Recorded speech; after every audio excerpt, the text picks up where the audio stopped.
gongo lako na fimbo yako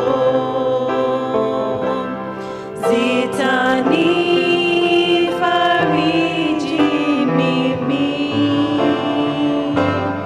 Waandaa meza mbele yangu machoni pa watesi wangu.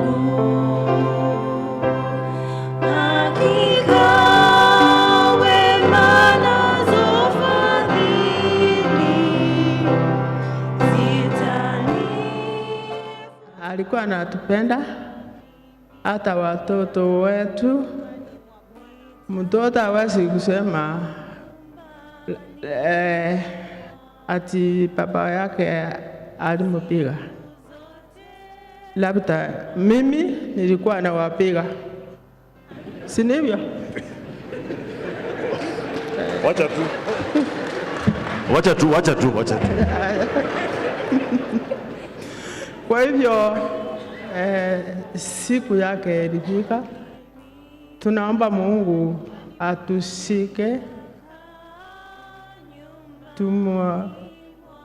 tukimuomba kwa yale mazuri atatusaidia. Simeon took it upon himself to train me in many aspects of life. He encouraged me to be bold and stand for what was right, regardless of what others said. Whatever decisions he made, he would have thoroughly thought them through and could therefore defend them anywhere and anytime. Very highly principled, and somebody who is result-oriented, meaning if he was doing anything, he would set a target and would ensure that he has a way of monitoring whatever was going on. Not just saying the project is ongoing. He wants to see results, and results within a specified period. I'm happy to say here one thing that I've seen. The grandchildren and the children of Nyachae have said one thing, that they will stick to his motto: respect, integrity, and love for one another. They have said that they would not let Mzee down. I have learned a great deal from him over the years, and there are very few that has his kind of principles. And he was always proud. We are truly blessed and to have experienced your wisdom and kindness and love.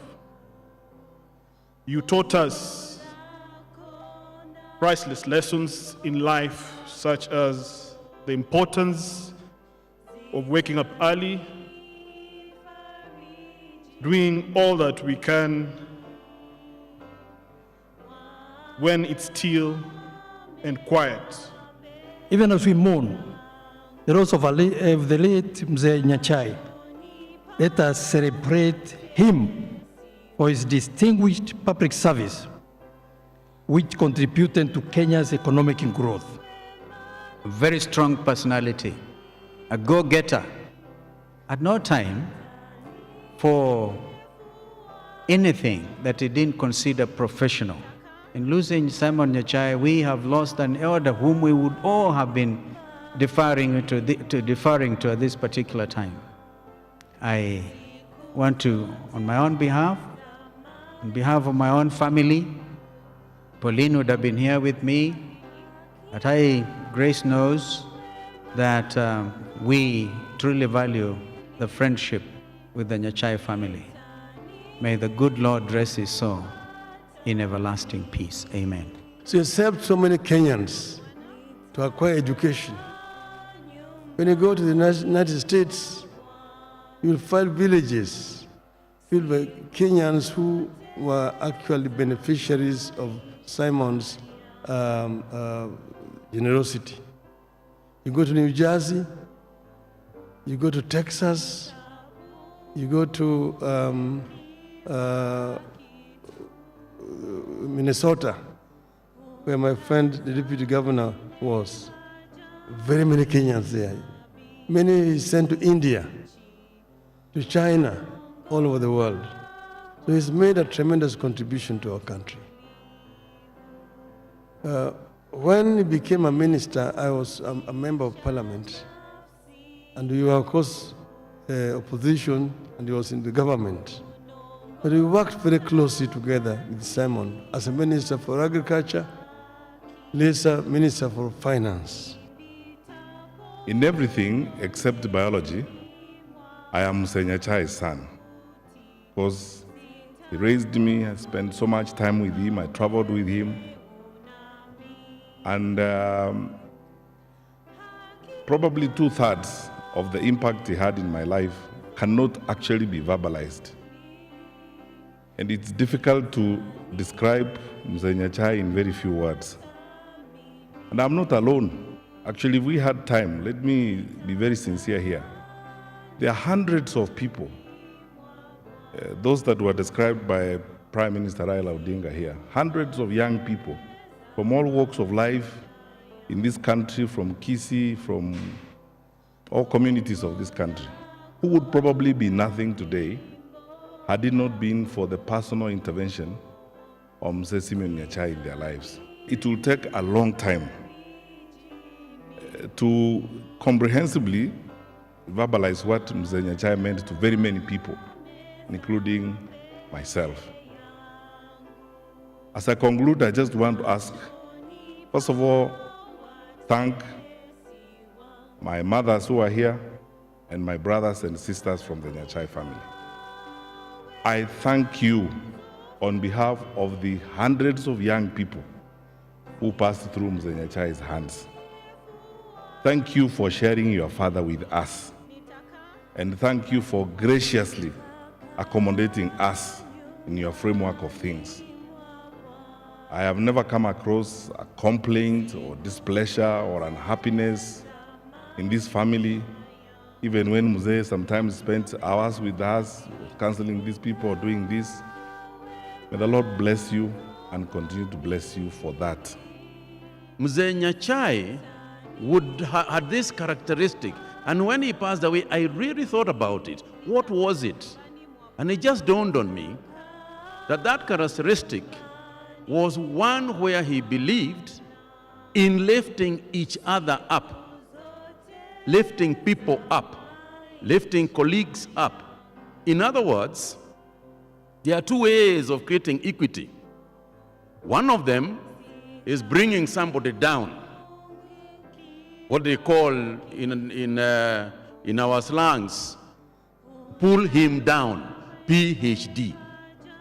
And a lot of Kenyans believe that the way to equate us is to bring others down so that we are all equal.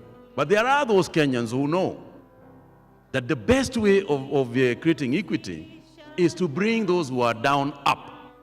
And that's what I notice most in Mzee Nyachae. Let me take the first opportunity to pay my deepest condolences on my own behalf and indeed on behalf of my wife Tessie, who is with me here today. She is like a younger sister to Mama Grace Nyachae. Let me execute my 2 minutes as follows. I served in the same cabinet with Mzee Nyachae. As young as I was then, he was like the elder brother in that cabinet. I was a minister for finance. He was a minister for agriculture. I served my 5 years as Minister for Finance, and he did his term as Minister for Agriculture. After the 1997 elections, we switched positions. I became the Minister for Agriculture, and he became the Minister for Finance. A very thorough individual. very professional in approach, very candid, fearless. He always humored up cabinet sessions. But perhaps when one looks at Nyachae, you also see somebody who stood for merit. He didn't believe in shortcuts. The integrity of the public service was perhaps at its highest during the tenure of Simeon Nyachae. As the Chief Secretary, I can tell you, I saw moments that were both hilarious but very strange. When Simeon Nyachae was Chief Secretary, ministers used to address him as Sir. Can you imagine? Ministers would actually call him Sir because he carried a lot of dignity in that office.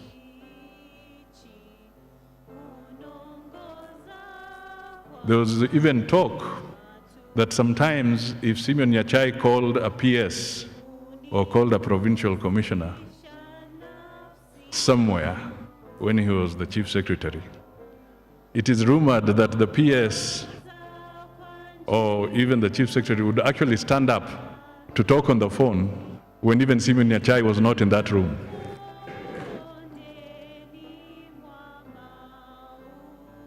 Just in case he's watching over you. This was him.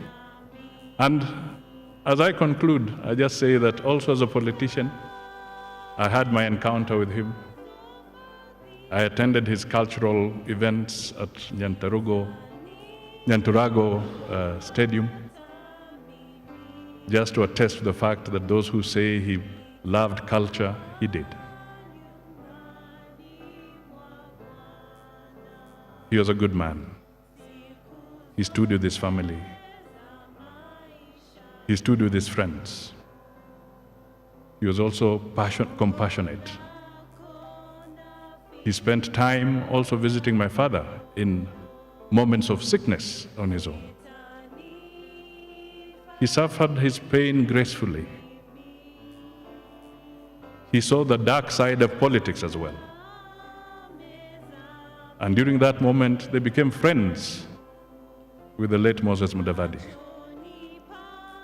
It is strange that February 1st is when he was taken by the Lord. He was born on February 6th. His other friend, Mzee Moi, was also taken in February. Moses Mudavadi was also taken in February. Let's hope February does not take anybody else. But may his soul rest in eternal peace. May his family continue to live in God's name and to have his favor and to have his spirit moving with you now and forevermore. Mzee Nyachae, rest in eternal peace. You are a great son of Kenya. Thank you.